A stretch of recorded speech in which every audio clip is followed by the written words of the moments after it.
Hey, how you doing, guys? I just want to let you know something. And all that is simply this. I caddied for Prescott Bush when I was 19 years old at Round Hill Club in Greenwich. All right, I met him on the golf course. We talked. The back nine we did. He had no partner. He had no one he was golfing with. Just he, himself, myself, and one Secret Service agent. That's all there was. While President H. Bush was the president. President George H. Bush was president. I caddied for his father, Prescott Bush. Prescott Bush was a senator. He had already gotten inside on the inside. You see, and he'd already been there, been on the inside.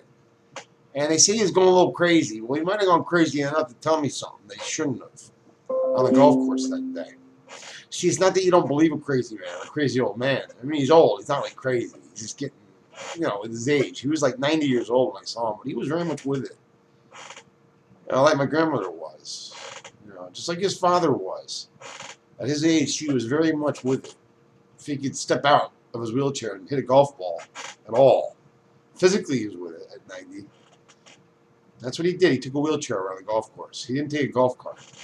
No, he just sat in his wheelchair. It was like a presidential wheelchair. I'd take anything, buy like a Humvee of wheelchairs. Or, I mean, really. So anyway, it had all the joysticks and all the, beautiful wheels on it. Who knows? Maybe I don't remember really exactly, but it was some kind of wheelchair for, the year 1990 or whatever it was. It was around then, 1990, 1989, 1990. Then caddied up at Round Hill Club in Greenwich, Connecticut, which is where the Bushes belong, Round Hill Club, Greenwich, Connecticut. And I don't know if they still belong there now. But anyway, he told me one very important thing. He said, you believe you me, he said. He said two things. He said, son, never become president. It's not worth the money. To have a red dot put in your head everywhere you go. Not only in this country, but all around the world that the president travels. I understood it. I got the point. Kind of knew that in a way. He kind of knew I'd want to be a police officer or work for the government in any way, shape, or form. Because when you become president, you work for the government. You work for the people. You don't even work for the government. You work for the people.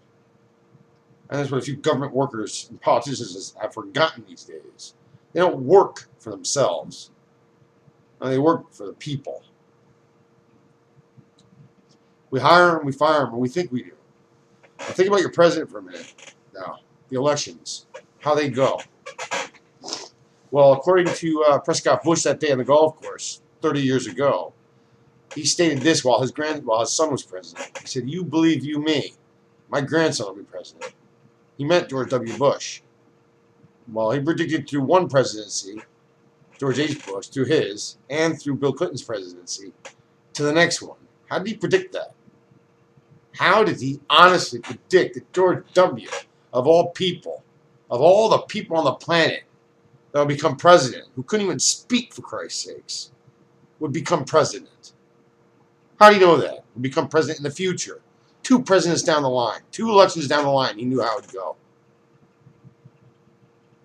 While the other one was still, the third was still in office. Basically, 3 presidencies down the line, he knew who would be president. How do you know that? Because your president is chosen for you before you even ever vote. Don't you get it? I get it because of what he told me on the golf course. But I've never shared this with anyone, really, who took it seriously. I take it seriously because of the man who told me, the biggest oil tycoon in the country, one of the richest men in the country, along with the fact that he'd been a senator. And look who his son was, President George H. Bush. Well, I'm going to listen to that man. I don't know who wouldn't. You have to be a fool not to. Not only that, he's an older gentleman. 90, 85, that age, you see? Those men know a lot if you let them speak, that is. And I let him speak. In fact, I let him speak a lot around that golf course. But his own grandchildren didn't let him speak. I bet his grandson didn't let him speak. And another thing he said about George H. Bush. He said, I rolled out the red carpet for him to the White House. In other words, he gave him all the money. He goes, I made all the money. I rolled out the red carpet to the White House for my grandson. I made all the money, Jeffy. I'm the oil tycoon. I made all the money. I worked hard. My son didn't work a day in his life. I made a mistake with him. Exactly. He made a mistake when he put a silver spoon in his son's mouth. That's what George H. Bush had, a silver spoon in his mouth. And George H. Bush went on to become CIA. So think about it. People who have silver spoons in their mouths don't necessarily, they're not pretty boys, all of them. Well, maybe they're, I don't know what George H. Bush did in the CIA, if he actually was an operative and went overseas, did anything with a gun ever, or shot a person. I doubt it. But still, maybe he had a cush job in the CIA because he was rich. But they like to get in there, those rich. It's not a high-paying job. Why would he do it anyway? George H. Bush, getting all that money from his father. Why don't we get into business? I don't know. Anyway, be aware of that one. I'd say, in this day and age, definitely, 30 years later, your president's still being chosen for you, no matter which way you vote.